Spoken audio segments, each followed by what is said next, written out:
Ouvrir dans cette formation Laravel. Nous allons utiliser Laravel dans sa version 7. Vous allez découvrir dans cette formation les concepts de base de Laravel. Cette formation sera tournée vers la pratique. Nous allons y développer l'application que vous pouvez voir ici, qui est une application de to-do list. Dans la prochaine vidéo, je vous détaillerai les différentes fonctionnalités de cette application. Donc au cours de cette formation, nous aborderons les notions essentielles de Laravel, à savoir l'installation, le système de routage, les contrôleurs, les modèles, l'utilisation de l'ERM Eloquent, l'utilisation du moteur de template Blade, les envois de mails, la gestion des notifications, etc. Pour aborder sereinement cette formation, il est nécessaire d'avoir des connaissances en PHP, en programmation objet, orienté objet, en HTML, en CSS et un peu de JavaScript également. Voilà, à présent, si vous êtes prêts à découvrir Laravel, je vous dis à tout de suite pour entrer dans le vif du sujet et commencer à développer cette application. À tout de suite. Tout au long de notre formation. Il s'agit donc d'une application de to-do list, et je vais à présent vous en faire le tour. Donc tout d'abord, nous allons nous connecter avec un compte factice. Donc nous pouvons voir plusieurs choses sur cette page. Nous pouvons voir que nous avons une page avec toute une liste de to-do. Nous avons une pagination qui nous permet de naviguer entre les pages de to-do. Nous avons la possibilité d'ajouter une to-do, de filtrer les différentes to-do en fonction de différentes attentes que nous pourrions avoir, c'est-à-dire voir les to-do ouvertes, voir quelles sont les to-do terminées, voir les to-do qui ont été créés par l'utilisateur en cours. Nous avons pour chacune des to-do l'identifiant de la to-do, un historique indiquant quand la to-do a été créée, par qui, est-ce qu'elle a été affectée à quelqu'un et par qui. On peut, en cliquant ici, voir le détail de la to-do. On peut affecter la to-do à une autre personne, comme ceci. Donc on a une notification qui nous indique que la to-do a bien été affectée, et les informations ici changent pour indiquer que la to-do a été affectée à une autre personne. On peut modifier le statut done, donc terminé ou pas, de la to-do avec ce bouton. On peut éditer la to-do tout simplement, pour aller modifier les informations, comme ceci. Et évidemment, on peut effacer la to-do, comme ceci. On peut voir aussi que certains boutons ne sont pas accessibles. Par exemple ici, le bouton éditer et effacer n'est pas accessible, car cette to-do, ce n'est pas moi qui l'ai créée. Elle a été créée par un autre utilisateur, et elle m'a été affectée. Les seules actions que je peux faire, c'est la terminer, ou la réaffecter à une autre personne. Donc, pour les filtres, tout simplement, ça modifie les requêtes d'affichage. Donc là, on peut voir toutes les to-do qui sont ouvertes. On peut revenir à la vue, voir toutes les to-do. On peut voir les to-do terminées. On peut voir les to-do créés par l'utilisateur courant. Dans le but de cette démo, je vais me connecter en navigation privée à un autre compte.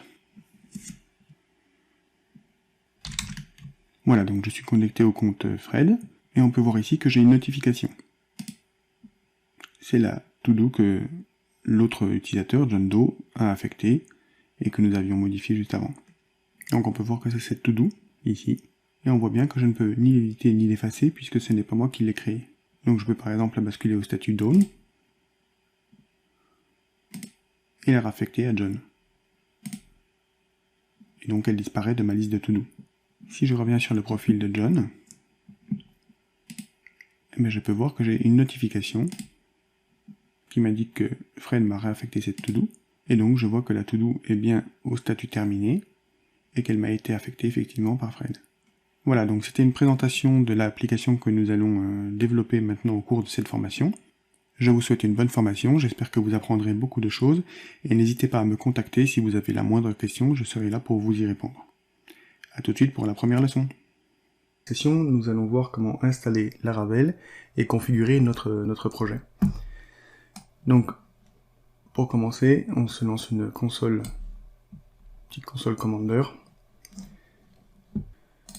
Et à présent, nous allons lancer l'installation tout simplement de Laravel dans un nouveau dossier en faisant un composer create project prefer list,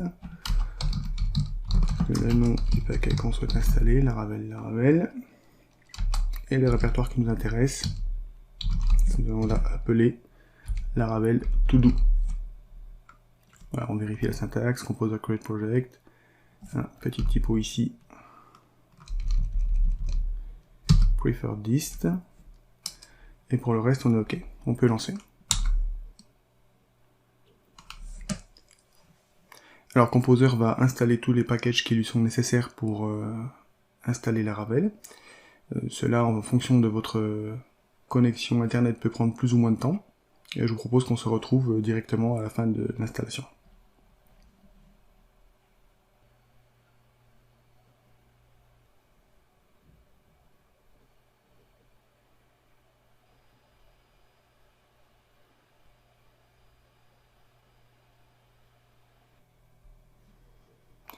Voilà.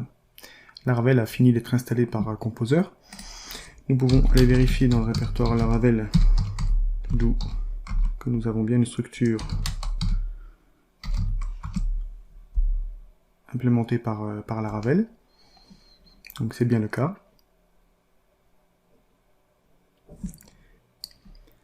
Donc à présent, si on se rend sur notre navigateur en rentrant l'adresse qui sera associée au projet, c'est-à-dire laravel todo.test sur le port 8080, on voit que rien ne fonctionne pour le moment.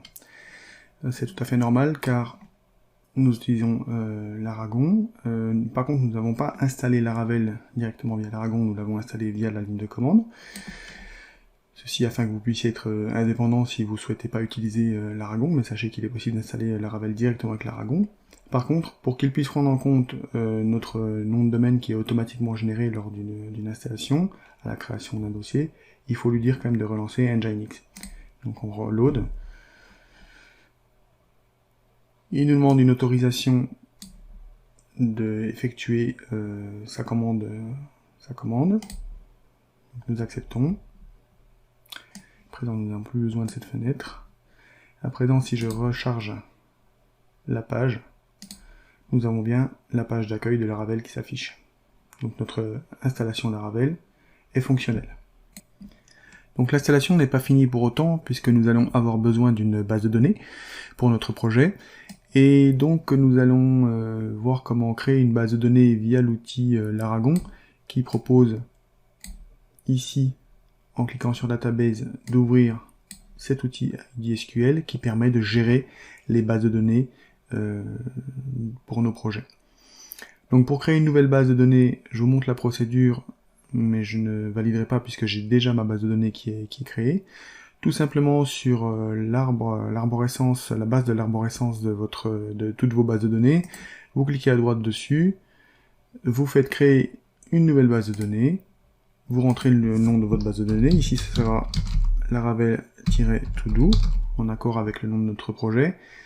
Pour la collation, moi je vous conseille d'utiliser de l'UTF-8 MB4 en général.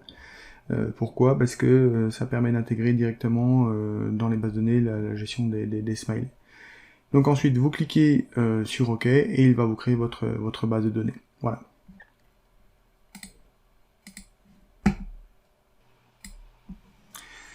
Enfin, pour terminer complètement l'installation de base de notre Laravel, nous allons aller modifier le fichier d'environnement, le fichier .env, qui se trouve ici. Et nous allons donc lui configurer notamment l'adresse en local qu'il pourra utiliser. Donc laravel.test2.80. Alors évidemment c'est à adapter en fonction de votre configuration. Pour ma part j'utilise l'Aragon avec Nginx principalement, donc j'ai mappé le port 8080 pour que ce soit Nginx qui soit en relation avec, et l'extension .test est également configurable dans l'Aragon, vous pouvez mettre ce que vous voulez. Donc évidemment c'est adapté en fonction de votre configuration de serveur soit Apache soit Nginx. Donc la deuxième partie qui nous intéresse, c'est la base de données. Donc on change le nom de la base de données que nous venons de créer. Moi je laisse root et password à vide par défaut, puisque nous sommes dans un environnement de développement, et ce n'est pas la peine de se casser les pieds avec la sécurité pour le moment. Voilà, dans un premier temps, cette configuration sera suffisante. Nous y reviendrons plus tard quand nous aurons besoin de configurer diverses autres choses. Évidemment, pensez à sauvegarder. Et nous avons donc fini cette partie sur l'installation de Laravel et sa configuration. Et je vous donne rendez-vous dans les prochaines sessions pour aller plus loin avec ce projet. À bientôt. Comment installer Laravel en moins de 5 minutes. Alors quand je dis installer, c'est vraiment l'installation de base, sans aucune autre configuration supplémentaire. Donc qu'est-ce que Laravel demande comme prérequis déjà pour être installé? Donc à minima, il faut du PHP 7.2, et vous avez ici une liste d'extensions qu'il est nécessaire d'avoir pour que Laravel fonctionne correctement. Donc Laravel peut être installé de plusieurs façons. La première façon, c'est d'utiliser le Laravel installeur, que l'on peut installer via Composer. Vous pouvez également installer Laravel via Composer direct avec la fonction Create Project. Et enfin, la troisième façon, qui n'est pas décrite dans la documentation ici, ce sera l'installation directement via Laragon. Pour résumer en quelques mots, Laragon, c'est un environnement de développement PHP, Apache, Nginx, Postgre, MongoDB, Node.js, Python, même Java, même Go. Donc vraiment, c'est un environnement de développement très complet sous Windows. Donc il est exclusivement dédié à l'environnement Windows. Par contre, il permet effectivement de ne plus perdre du temps à configurer du Apache, du Nginx, même si ça fait partie de notre métier, mais en tout cas dans la phase de développement, il permet vraiment d'aller très vite à l'essentiel. Et ça, c'est important. Donc, nous allons commencer par la première méthode, via Laravel Installer. Donc pour cela, à partir de notre interface Laragon, donc, vous verrez que j'utilise énormément Laragon, mais cela marche à partir de n'importe quel environnement qui dispose d'un terminal, que ce soit macOS, Linux ou même Windows. Donc à partir de la ligne de commande, nous nous rendons dans le répertoire qui est dédié à nos tutoriels. Et qu'est-ce que nous dit la documentation de Laravel? Alors là c'est très simple, on fait un copier-coller, on ne s'en met pas.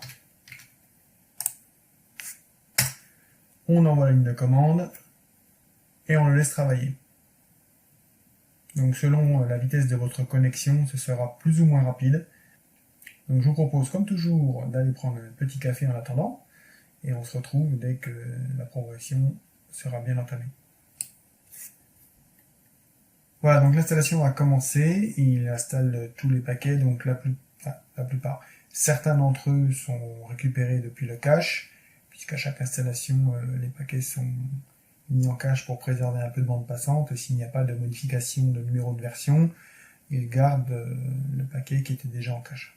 Voilà, donc Composer a fini d'installer notre Laravel installer, et nous allons à présent pouvoir créer un nouveau projet directement à partir de la commande Laravel. Alors si on tape la commande Laravel dans notre ligne de commande pour voir ce qu'elle comporte, donc si on tape tout de suite la commande Laravel dans la ligne de commande, on voit que ça ne fonctionne pas. Alors ce n'est pas une erreur ou un dysfonctionnement, c'est tout simplement qu'il faut recharger votre console, votre outil de ligne de commande, pour qu'il puisse prendre en compte le fait qu'il a installé un nouvel exécutable qui peut être lancé directement dans la console. Donc on fait ça tout de suite. Voilà. On repasse par notre outil Laragon, on relance le terminal. Et là, normalement, alors si ça ne marche toujours pas, là on a le droit de regarder à nouveau la documentation. Et qu'est-ce que nous dit la documentation? Elle nous dit de nous assurer que les éléments nécessaires au système sont bien placés dans les variables d'environnement. Donc c'est ce que nous allons vérifier. On copie ça, on ouvre nos variables d'environnement, et on se rend compte effectivement que ce qui est demandé n'est pas présent.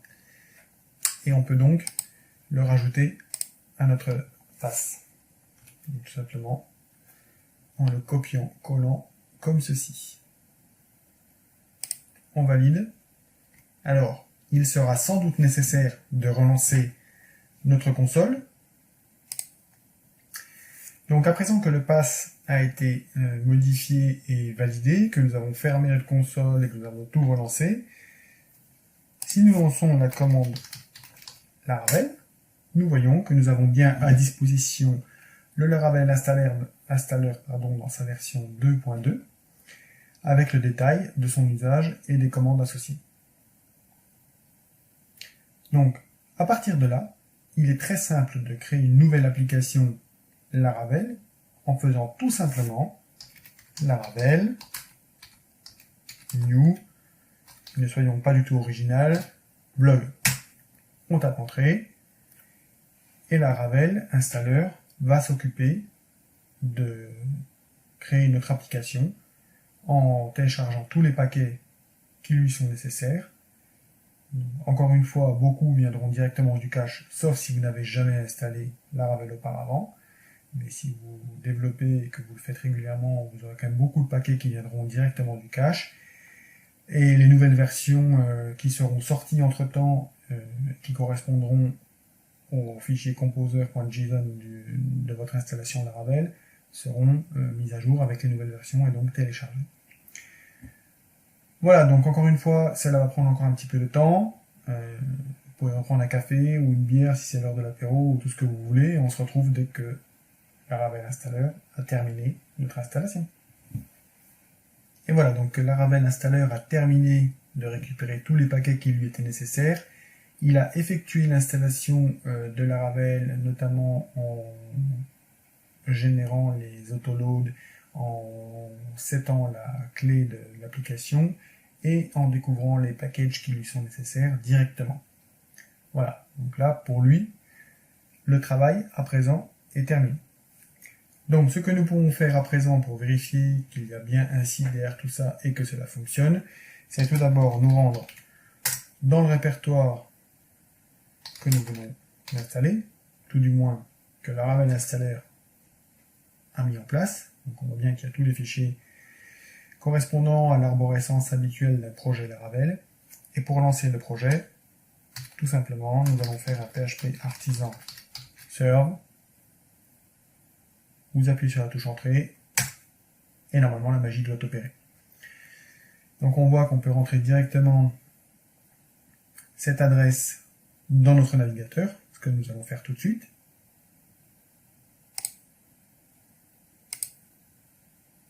Et voilà, Laravel est installé et prêt à accueillir tous les nouveaux développements, toutes vos nouvelles idées de développement directement. Voilà, donc ça c'était pour la première méthode. On ferme ça. À présent, nous allons voir la deuxième méthode qui est quasiment similaire en fait. On fait directement un Composer Create Project.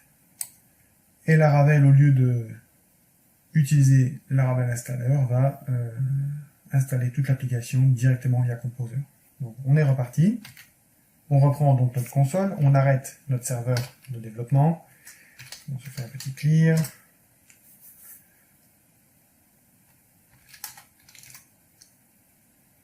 On revient d'un cran en arrière pour arriver à notre route directement. Et nous lançons donc la commande qui était indiquée dans la documentation. Nous avons juste changé le nom du répertoire pour pas qu'il y ait de conflit. On reste dans l'originalité et c'est parti. Donc encore une fois, cela va prendre un peu de temps puisqu'il faut à nouveau qu'il crée un nouveau projet, qu'il copie ou télécharge tous les fichiers qui lui sont nécessaires. Encore une fois, donc on se retrouve une fois que tout est installé. À tout de suite. Vous voyez que c'est la même chose que tout à l'heure. Il télécharge les différents paquets, tous les paquets qui sont dans le composer.json et toutes les dépendances qu'il peut y avoir afin de nous livrer un projet pleinement fonctionnel et directement utilisable. Et voilà, donc Composer a fini d'installer tous les packages comme tout à l'heure avec Laravel Installer. Ce que nous allons vérifier tout de suite. Et laissez-moi aller là pour voir le contenu du répertoire. On voit que la structure est strictement identique à celle que nous avons eue tout à l'heure avec Laravel Installer. Nous lançons comme tout à l'heure un PHP artisan serve pour vérifier que le site fonctionne bien à l'adresse en local sur le port 8000. Et on voit que ça fonctionne également sans aucun problème. Donc à présent, on va passer par une méthode d'installation qui n'est pas présente dans la documentation de Laravel, tout simplement puisqu'on passe par une solution tierce, un logiciel tiers qui est donc Laragon, vous l'avez déjà vu au préalable, qui permet d'installer très rapidement Laravel et ainsi que d'autres systèmes de gestion de contenu tels que WordPress ou Drupal. Mais bon, nous, ce qui nous intéresse, bien évidemment, c'est Laravel. Donc, je vais vous montrer à présent comment cela se passe avec Laragon. Nous démarrons le serveur. À présent, via ce menu, ici, nous allons faire une Quick App Laravel, tout simplement. Je vous mets ça sous les yeux. Nous allons donc donner un nom à l'application. Nous restons toujours dans l'originalité. On clique OK. Donc Laragon nous indique qu'il a créé la base de données MyApp qui va donc aller avec notre application et qui prend le même nom que notre application par souci de simplicité. Il lance également une fenêtre en ligne de commande qui est le CMD de Windows. Il nous indique et il nous rappelle qu'il a déjà créé la base de données MyApp. Il effectue en fait tout simplement la même chose que ce que nous venons de voir juste avant, qui est donc la commande Composer avec un Create Project, Laravel, MyApp, tout simplement. Donc il va faire exactement la même chose que ce que nous avons vu précédemment. Je vous retrouve à la fin, une fois qu'il a tout installé, pour vérifier le bon fonctionnement du site, et vous verrez qu'il y a une petite nuance de plus à l'utilisation de Laragon. Je vous en dis plus dès que Laragon, en tout cas Composer, a fini d'installer tous les paquets qui lui sont nécessaires. Donc Laragon a terminé avec l'installation de cette nouvelle application Laravel en utilisant Composer comme on l'a vu tout à l'heure. Il est arrivé au bout de son processus d'installation et en fait comme Laragon crée une URL, ce qu'il appelle une pretty URL, myapp.test, il demande en fait l'autorisation de pouvoir recharger Nginx ou Apache en fonction de ce que vous avez choisi dans la configuration de Laragon, pour automatiquement mettre à jour le fichier host et donc que tout cela soit pris en compte. Donc on va l'autoriser. Voilà, on voit que Nginx a été relancé, Apache également, puisque moi je tourne avec les deux environnements. Et à présent, si nous allons sur notre fenêtre Laragon, que nous faisons menu Tutorials et MyApp, qui est donc la dernière application que nous venons d'installer, il va nous ouvrir directement dans le navigateur myapp.test 8080 parce que je tourne avec Nginx. Si c'était avec Apache, il n'y aurait pas besoin du port en plus. Tout ça, ça se configure évidemment. Et on voit que notre application Laravel fonctionne également. Donc, qu'est-ce que nous avons vu dans cette vidéo? Nous avons vu qu'il est possible d'installer Laravel de trois façons différentes qui restent tout de même assez similaires.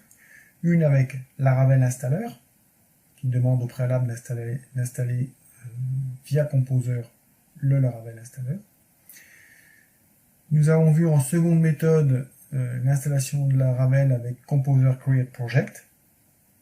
Et enfin, en troisième méthode, nous avons vu que Laragon permettait d'installer également Laravel très facilement en étant accompagné, en sachant qu'il s'agit juste d'une petite surcouche à l'installation effectuée via Composer Create Project. Voilà, donc c'est tout pour cette vidéo et je vous remercie de l'avoir suivi. À très bientôt. On va voir comment mettre en place une authentification de manière simple dans notre projet Laravel To Do. Donc dans la précédente session, nous avons vu l'installation de Laravel et nous sommes arrivés à cette page d'accueil qui est la page d'accueil par défaut d'une nouvelle installation de Laravel. Alors il faut savoir que en ce qui concerne l'authentification, jusqu'à l'arrivée de Laravel 6, c'est-à-dire en septembre 2019, pour mettre en place une authentification, on utilisait une commande qui était php artisan make :auth. Ça permettait de générer toutes les vues nécessaires à l'authentification sous Laravel, mais depuis Laravel 6, ça a été changé. Et en fait, l'équipe de Laravel a mis en place un package à installer à la place. C'est ce que nous allons voir à présent. Alors, la toute première chose à faire avant de lancer l'installation de l'authentification, c'est de procéder à la migration des tables de notre application Laravel To Do. Pour cela, il suffit de lancer la commande php artisan migrate et Laravel, via la commande artisan migrate, va nous créer toutes les tables qui sont nécessaires, notamment la table user et la table password, et qui seront nécessaires pour la mise en place de notre authentification. Nous allons commencer par installer le package Laravel UI, toujours en utilisant Composer. Donc Composer require Laravel UI -dev. Donc, comme pour l'installation de Laravel, cela peut prendre un certain temps en fonction de votre connexion, et donc nous nous retrouvons à la fin de l'installation de ce composant.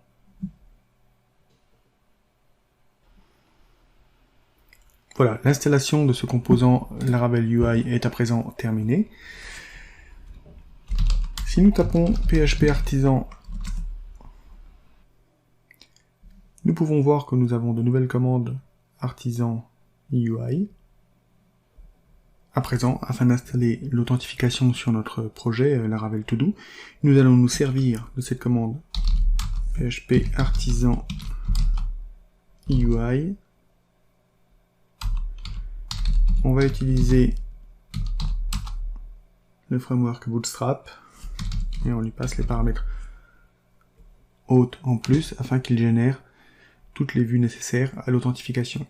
À savoir que à la place de Bootstrap, vous pouvez utiliser Vue.js ou React. Donc ça, c'est un choix à faire en fonction des affinités que vous avez avec les différents frameworks.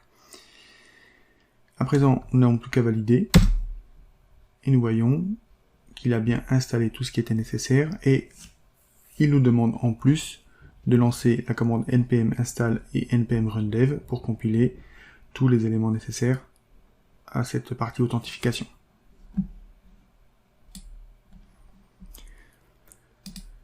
Donc nous allons donc lancer cette commande comme il est demandé afin de générer les différents fichiers CSS et JavaScript nécessaires à son fonctionnement. Donc encore une fois, cela va prendre sans doute un petit peu de temps, notamment en fonction de votre connexion et aussi parce qu'il y a beaucoup de fichiers installés. Donc les fichiers CSS et JavaScript ont été installés et compilés. Donc nous pouvons nous rendre à présent sur notre application et vérifier que la partie authentification a réellement été mise en place.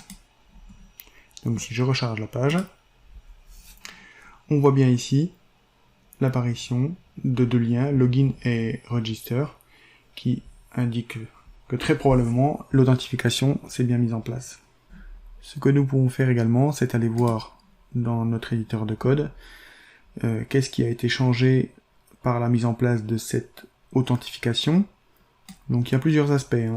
Tout d'abord, on peut aller voir dans le fichier des routes, dont nous parlerons plus tard, que l'authentification a rajouté notamment cette définition. Nous irons voir ensuite qu'est-ce que cela génère comme nouvelle route, et également que ça a généré un contrôleur, un home controller qui correspondra donc à l'adresse home.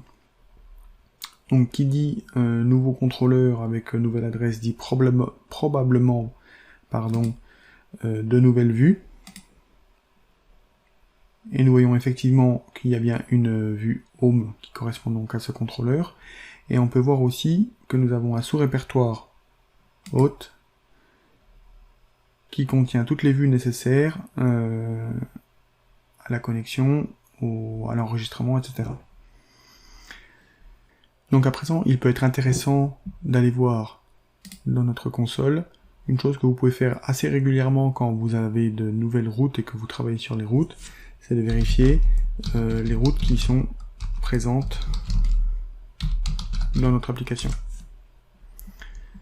Donc on peut voir notamment que la mise en place de l'authentification a généré un certain nombre de routes, assez nombreuses d'ailleurs, dans notre application. Nous y reviendrons plus tard.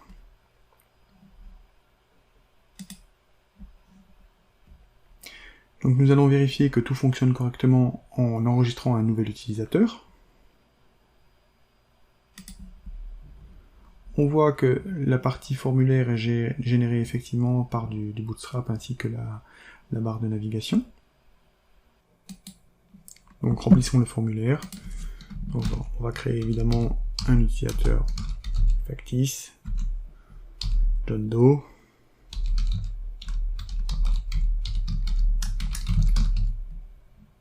On rentre une adresse mail, un password, et on lance l'enregistrement.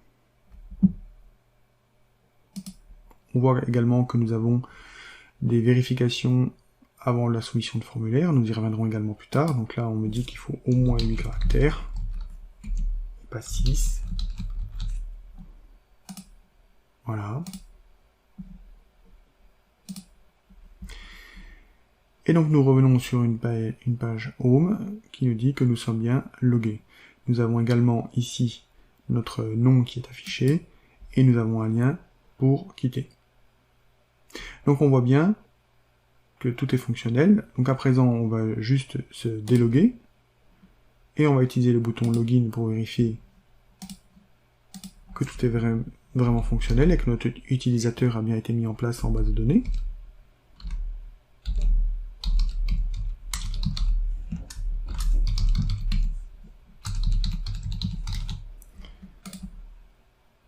Voilà. Et on voit bien que ça fonctionne correctement.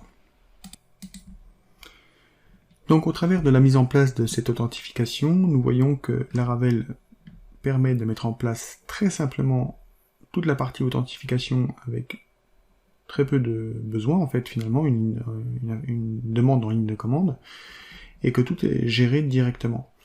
Voilà, nous avons à présent terminé cette partie sur l'authentification, et je vous retrouve pour les prochaines sessions. À bientôt!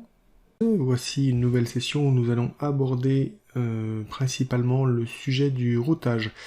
Donc nous allons voir dans cette session comment le routage fonctionne, quelles sont les différentes subtilités, les possibilités qu'il offre. Donc pour cela nous allons commencer évidemment par des choses très simples, et notamment le Hello World incontournable dans notre monde de programmeur. Donc j'ouvre mon navigateur et je me rends dans le fichier web.php qui se trouve dans le répertoire route. Donc nous avons déjà quelques routes que nous avons pu voir précédemment. Donc pour les routes, cela fonctionne toujours selon le même principe. Nous utilisons le mot-clé route, suivi du verbe HTTP que l'on souhaite utiliser, get, put, etc. On lui indique le nom de la route à laquelle on souhaite accéder. Donc dans notre exemple Hello World, ce sera le mot Hello. Donc ça nous permettra d'avoir une URL laravel-todo.test2.8080/hello. C'est ça que ça veut dire.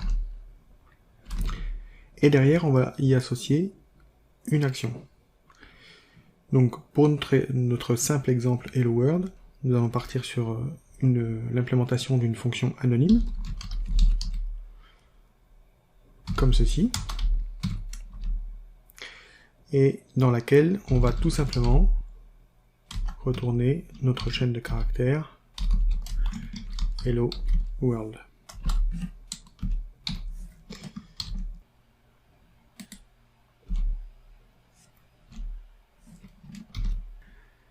Donc à présent, si je me rends sur mon navigateur, sur la page de notre projet Laravel To-Do, et que je rentre l'URL Hello, nous avons bien la chaîne Hello World qui s'affiche. Donc ça nous prouve bien que le routage fonctionne. Si je mets hello bonjour, nous aurons une erreur 404 parce que cette route-là n'est pas prévue dans notre système de routage. Donc nous avons à présent un exemple de routage qui fonctionne. Qu'en est-il si on souhaite passer un paramètre dans l'URL? Eh bien, tout simplement, à la suite de notre première partie d'URL, nous allons lui indiquer le paramètre entre accolades que l'on souhaite avoir. Et ici, par exemple, nous allons l'appeler name. Donc évidemment, pour que cela fonctionne, à notre fonction anonyme, il faut lui passer également le paramètre name. Et ici, au lieu d'avoir un hello world, nous pouvons avoir un hello $name qui va donc nous retourner hello et le prénom qu'on va rentrer dans l'URL. Nous allons voir ça tout de suite. Donc à présent, si dans mon navigateur, au lieu de hello bonjour qui ne fonctionnait pas, je rentre hello John, nous avons bien hello John qui s'affiche. Alors que se passe-t-il si je ne mets pas de paramètres du tout? Eh bien nous allons avoir à nouveau une erreur. Tout simplement pourquoi? Parce que le paramètre que nous rentrons ici, dans la syntaxe qui est utilisée, est obligatoire. Si vous voulez avoir un paramètre qui ne soit pas obligatoire, vous lui passez le point d'interrogation comme suffixe, et ici évidemment il faut définir que name peut soit être égal à nul, soit avoir un nom par défaut, par exemple John. Donc j'enregistre. Si on revient à présent voir dans le navigateur ce qui va se passer si on rentre à nouveau notre URL hello sans paramètres, eh bien il va nous afficher hello John. Maintenant si je mets hello Mike, évidemment il va prendre en compte ce paramètre et il va l'appliquer.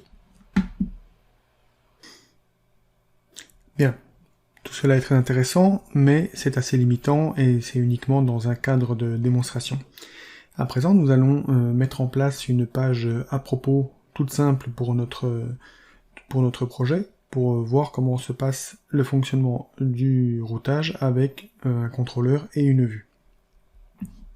Donc pour cela, on retourne dans notre éditeur de code, on va supprimer tout cela, nous allons définir une nouvelle route. Une route qui sera donc avec le verbe get, qui s'appellera à propos, et qui nous renverra vers un contrôleur qui s'appellera également à propos, et dont la fonction, et qui appellera la fonction index. Alors, comme vous pouvez le voir sur la ligne juste au-dessus, ici, on peut nommer nos routes. Et ça, c'est assez intéressant, surtout quand vous en avez plusieurs qui arrivent par la suite dans le projet, afin de vous y retrouver facilement, et surtout de pouvoir y faire appel directement. Donc on va pas se priver, on va lui passer la fonction name en plus, et on va lui donner le nom à propos. Alors, quelques petites précisions utiles. Le fichier de route est interprété dans l'ordre, c'est-à-dire la première route est interprétée et les autres suivent derrière. Cela veut dire quoi? Cela veut dire que si par exemple, je duplique ce code, que je mets ici, et que je le remplace par exemple par notre exemple précédent,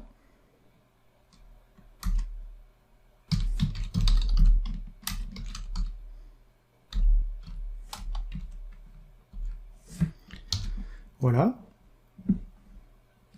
Donc on voit bien qu'on a deux routes identiques.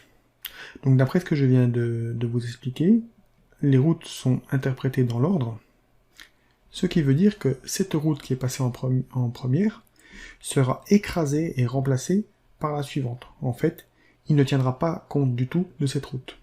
Donc on peut le vérifier, tout simplement. Si je reviens à la racine de notre site, on voit bien qu'il affiche la page d'accueil de Laravel.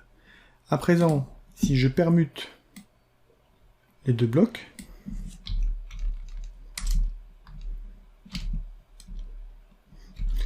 que j'enregistre et que je reviens sur notre page, et que je la recharge, eh bien on voit bien que c'est le Hello World qui s'affiche à la place de la page par défaut de Laravel.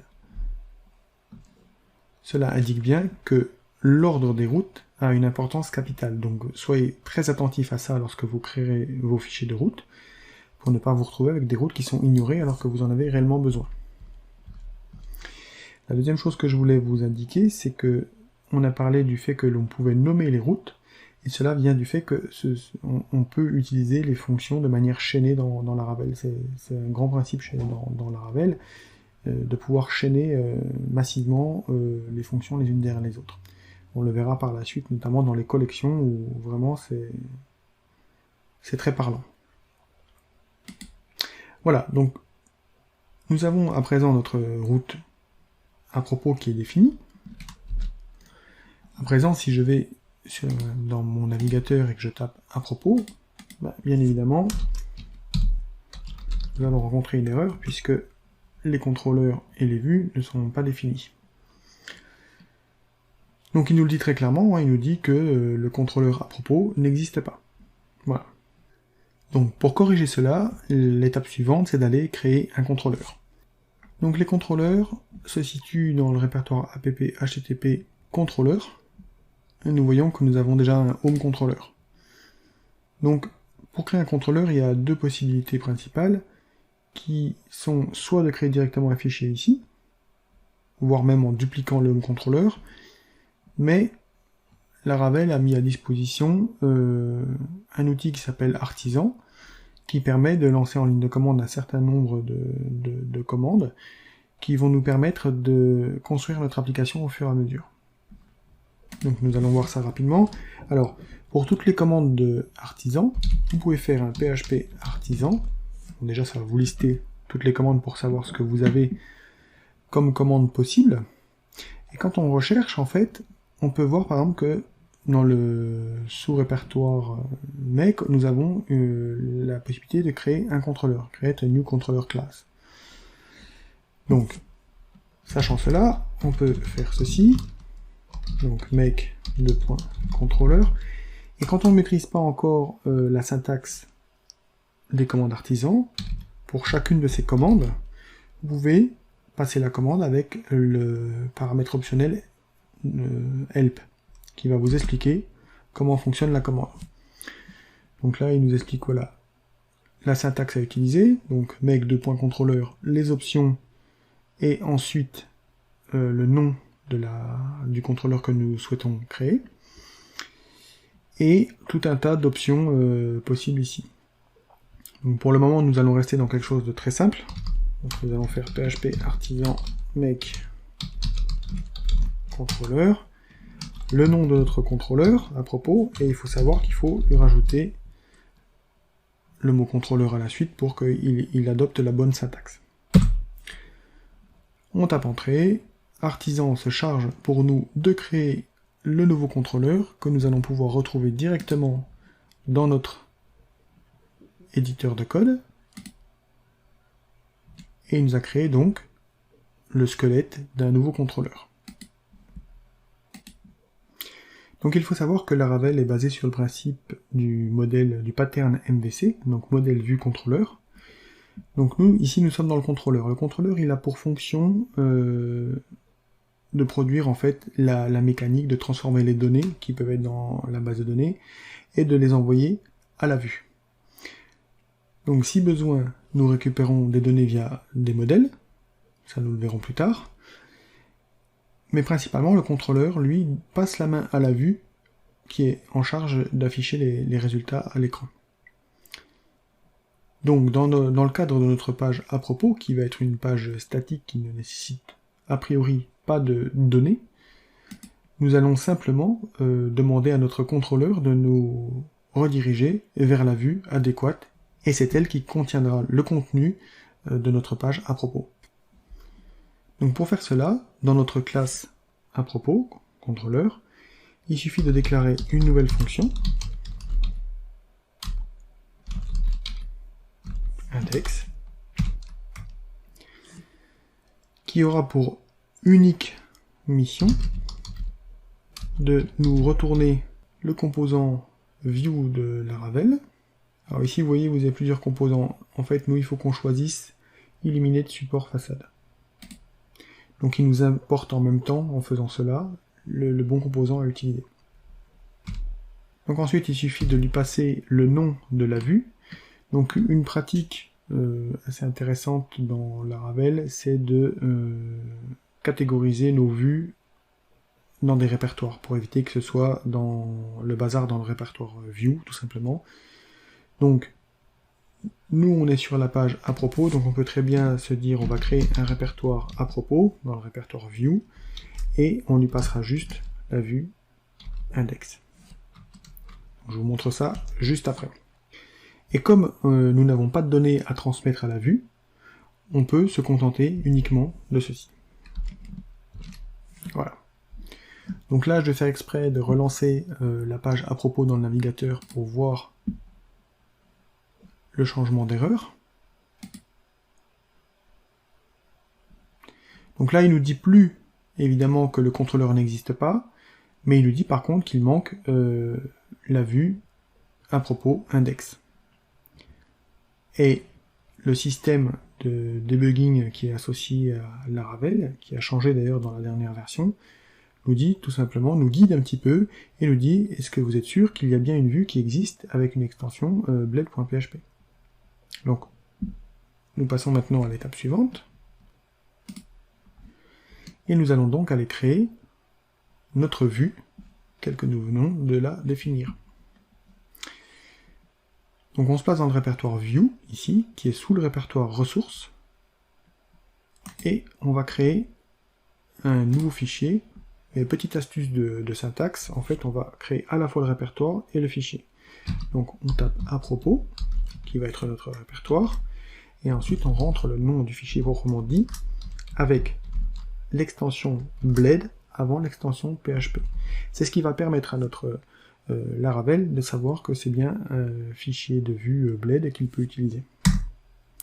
Voilà, il nous crée le nouveau fichier. Donc pour la démo rapide, on va se mettre un petit lorem ipsum tout simple.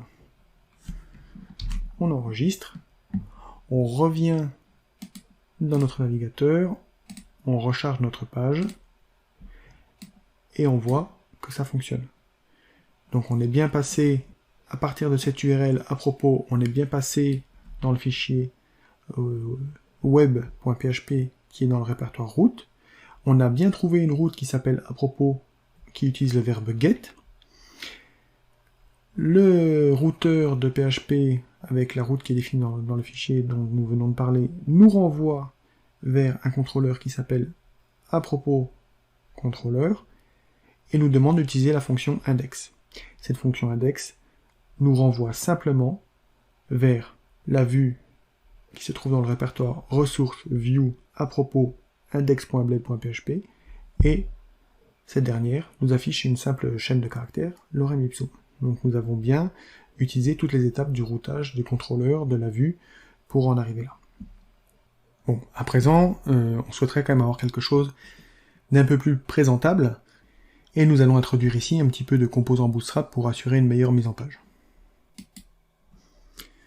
Donc pour cela, je ne vais pas forcément rentrer dans le détail des explications de Bootstrap et autres, je vais simplement copier-coller un template qui est déjà prêt, et nous allons juste le parcourir un peu ensemble pour voir s'il y a des choses intéressantes à y voir. Donc par exemple, une des premières choses qu'on peut voir tout simplement, c'est que ici on récupère le appname à partir du helper config, et si on ne trouve rien, on met par défaut Laravel. Donc dans un premier temps, on peut aller voir déjà ce que donne le template que je viens de mettre en place, en rechargeant notre page. Voilà, rien de foufou, mais bon, une structure de base déjà pour pouvoir commencer et avoir surtout quelque chose de propre et utilisable. Donc on voit que notre page à propos se décompose en deux grosses parties. Une première partie qui va être la barre de menu et de titre de l'application, et la deuxième partie qui a le contenu à proprement parler. une des premières choses qu'on peut voir, c'est effectivement qu'on a le nom Laravel par défaut. Donc ça, on peut aller le changer. Tout simplement, encore une fois, dans le fichier env, notre application s'appelle Laravel, et nous, on aimerait bien qu'elle s'appelle Laravel To Do, tout simplement. Voilà. Donc si je recharge la page, nous avons bien le changement de Laravel To Do.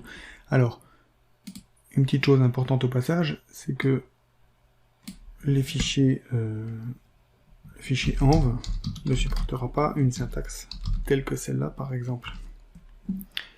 Démonstration.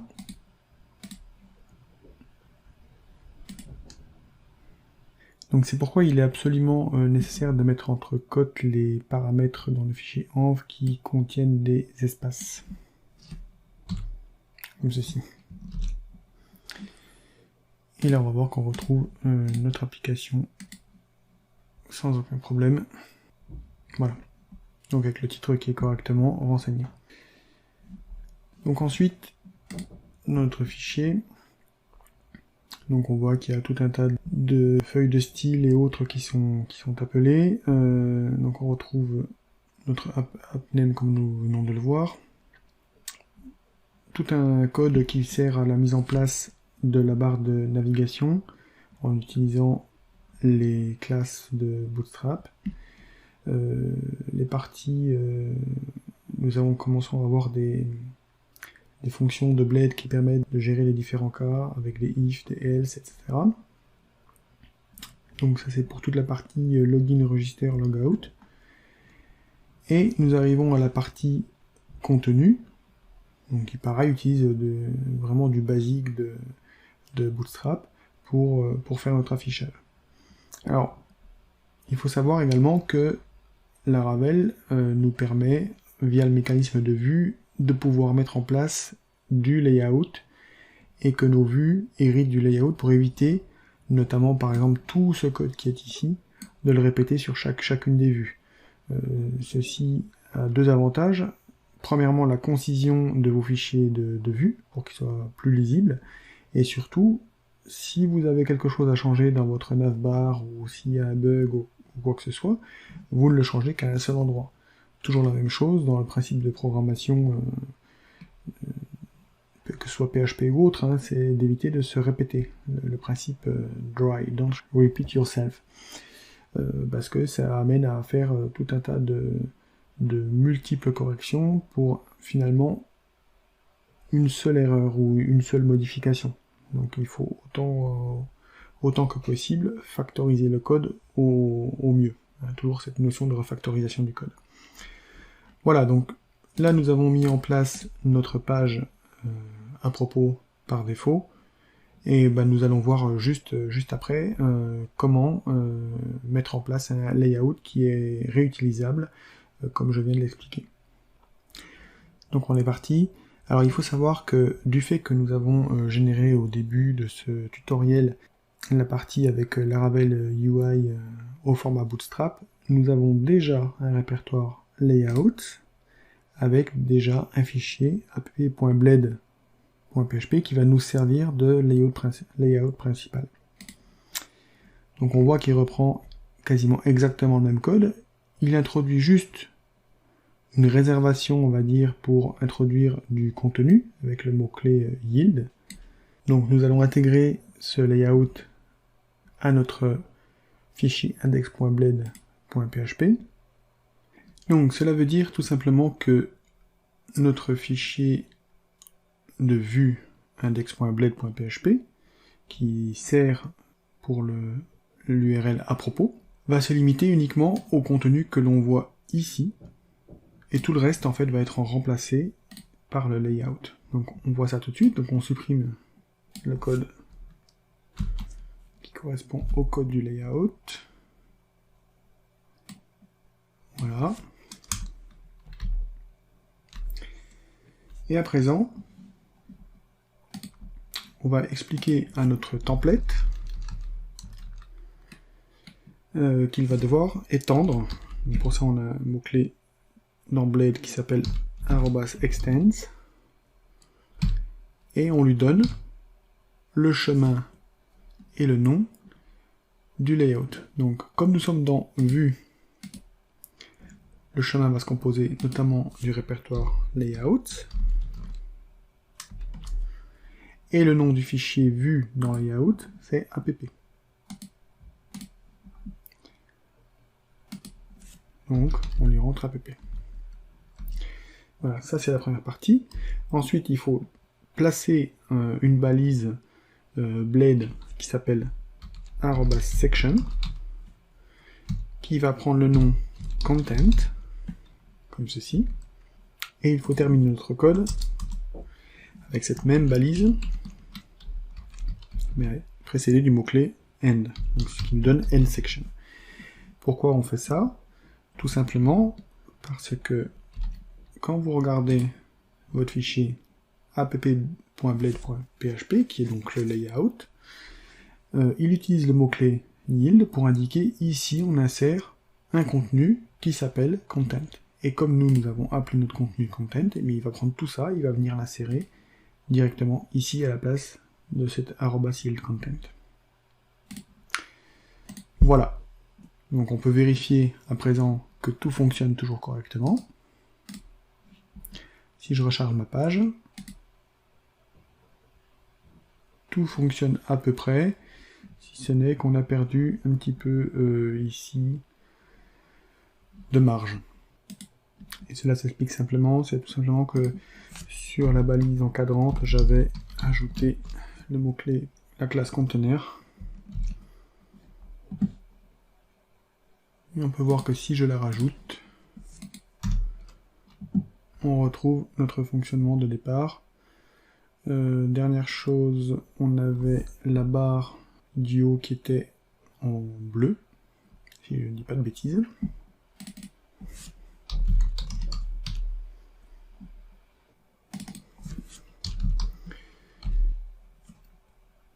Voilà, donc normalement, en rajoutant en navbar dark, BG primary, background primary.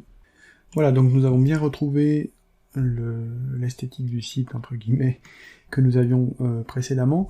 Pour vérifier que tout fonctionne véritablement bien, et que nous sommes bien encapsulés dans le layout, on peut aller modifier à présent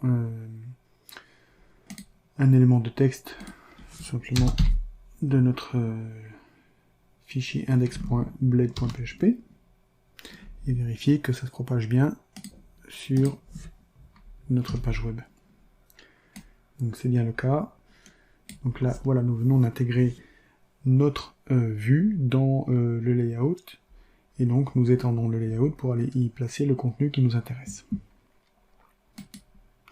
Donc pour conclure, dans cette session qui était un peu plus longue que les précédentes, nous avons abordé la notion de routage, en commençant par des exemples simples à base de Hello World, vérifier aussi que l'on pouvait passer des paramètres dans nos routes, et que ces paramètres pouvaient être soit obligatoires, soit optionnels. Nous avons ensuite abordé la notion de création d'une page statique dans Laravel, intégrant un peu de Bootstrap, et mettant notamment en place la notion de contrôleur et de vue, ce qui nous permet de mettre un premier pas dans le pattern MVC. Nous avons bien vu que chaque partie est responsable de sa propre partie. La vue s'occupe de l'affichage, la partie contrôleur s'occupe de toute la mécanique sous-jacente en mettant en relation les éléments de base de données, ça c'est ce que nous verrons plus tard, pour alimenter les vues, et la boucle est bouclée du coup. Donc à présent, nous avons le principe de base et nous savons comment tout cela fonctionne. Cette session est à présent terminée, et je vous retrouve dans la prochaine. À tout de suite.